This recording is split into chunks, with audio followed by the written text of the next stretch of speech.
We usually think of high intelligence as this golden ticket, right? A pure advantage in life. But for a lot of people with these incredibly active minds, the reality is, well, it's a lot more complicated. It can be a world of really intense experiences, unique frustrations, and just this deep, profound sense of being misunderstood.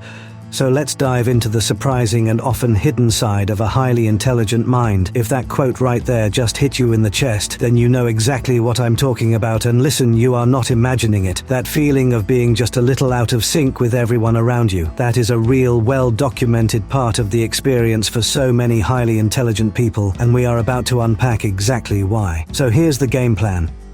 First up, we're going to define what the gifted experience actually feels like. Then, we'll get into the common struggles that come along with it. After that, and this is where it gets wild, we're going to look at some shocking scientific evidence that kind of flips the whole script. And finally, we'll bring it all together and figure out a new way to thrive with that intensity. Okay, so what do we really mean when we say giftedness? Forget about just acing tests for a second. At its heart, it's about having a fundamentally different, almost like a different operating system for experiencing the world. And it is way more intense, right? So experts kind of look at this in two main ways. On one hand, you've got giftedness as pure potential. That's your classic high IQ score, 130 or more. But then you also have giftedness as talent in action. This is for people who show just extraordinary off-the-charts ability in one specific thing, whether that's music, coding, or even leadership. Now this is where it gets really, really interesting. There's this core concept called overexcitability. And no, it doesn't mean you're just hyper. Think of it more like your entire nervous system is wired for high definition. It's a term from a psychologist named Dabrowski, and it just means you experience life, sights, sounds, emotions, ideas way more deeply. And this intensity pops up in 5 main flavors. You've got psychomotor. That's a surplus of physical energy, that constant urge to move. Then there's sensual, where a beautiful song can give you full body chills, but the tag on your t-shirt feels like literal sandpaper. There's intellectual. That's the relentless curiosity, the constant but why, the need to solve every puzzle. Next is imaginational, a super vivid inner world, full of daydreams and complex what-if scenarios. And finally, emotional overexcitability, feeling everything, and I mean everything, so deeply, from incredible joy to crushing sadness, with a massive capacity for, so experiencing the world with that kind of intensity, it's not always a walk in the park. Actually, it often comes with a very specific set of challenges that can make a person feel incredibly isolated and just completely misunderstood. Oh man, one of the biggest ones is a brutal, relentless perfectionism. I mean, when your brain can instantly picture the absolute perfect version of something, the perfect sentence, the perfect design, anything less than that can feel like a catastrophic failure. This creates this crushing internal pressure, and it can lead to so much shame and guilt. For some people, that fear of not hitting that impossible target gets so big that it just causes total paralysis. It feels safer to not even start. And the social side of things can be just as tough. This intensity can lead to this profound loneliness even when you're in a room full of people. There's this constant frustration with a world that just feels like it's moving in slow motion, and a much, much higher chance of falling into a full-blown existential crisis, always grappling with those huge questions like, what is the point of any of this? Some people even learn to hide their smarts, to underachieve on purpose, just to feel like they belong. This table right here, it is a perfect snapshot of how this all plays out at work. A boss might see conflict, but for the employee, it's about an unshakable sense of justice.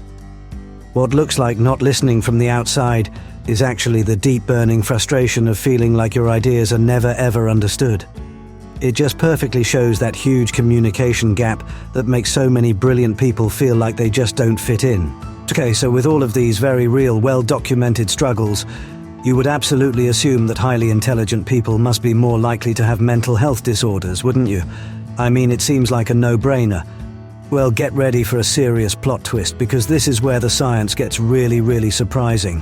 This is the exact question scientists decided to answer, once and for all. Now, for a long time, some smaller studies did hint at a link. But here's the problem. They often had this critical flaw.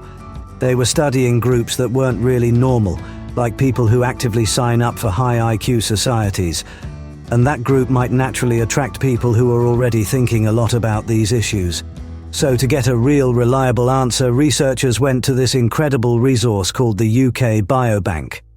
Think of it as this gigantic health database with info from hundreds of thousands of totally normal, everyday people. Using this meant they could finally get a clear, unbiased look at the real relationship between intelligence and mental health. And when I say gigantic, I am not kidding. This analysis pulled data from over 250,000 people. That scale is what makes the findings so powerful. This isn't some tiny little study, this is a massive, rock-solid dataset. So, the big reveal. What did they find? The result was honestly stunning. After combing through all of that data, they found zero evidence that high intelligence is linked to a higher risk of mental health disorders. Actually, for some of the most common ones, the exact opposite was true. Let's just look at the numbers here. This chart shows the odds of getting a diagnosis if you're in the high intelligence group. Now, an odds ratio below 1 means your odds are lower than average. And look at this. For general anxiety disorder, the odds were 31% lower. For PTSD, 33% lower. It turns out high intelligence wasn't a risk factor at all, it actually looked like it was a protective one. So what on earth is going on? How do we square 609 this circle? On one hand, you have the very real lived experience of struggle, of frustration, of feeling anxious. And on the other hand, you have this hard data saying, nope, no increased risk of disorders, maybe even a decreased risk. How can both of those things be true at the same time? Well, the answer, and this is the big aha moment, is all about making a crucial distinction. See the things on the left? Overexcitability, existential angst, intense emotions. Those are innate traits. They are features of how a brain is wired. The conditions on the right, those are clinical disorders, and they have very specific diagnostic criteria. You can have every single trait on that left-hand list and never ever qualify for a diagnosis on the right. And this is probably the most important thing to take away from all of this. An intense inner world is a characteristic. It is not a pathology. Your struggles are 100% real. The anxiety, the loneliness, the frustration, all of it is valid. But it often comes from the friction of a high-speed mind trying to navigate a world that wasn't built for it, not from an illness that needs to be fixed. You know, once you really get that difference, it changes everything. The goal shifts. It's no longer about trying to fix some flaw in yourself. It becomes about learning how to manage and even harness this uniquely powerful mental engine you've got. It's about working with your nature, not fighting against it. Alright, so let's tie this all together. High intelligence often comes with a unique package of challenges rooted in these traits like overexcitability, that feeling of being misunderstood. It's not just in your head, it's a real shared experience.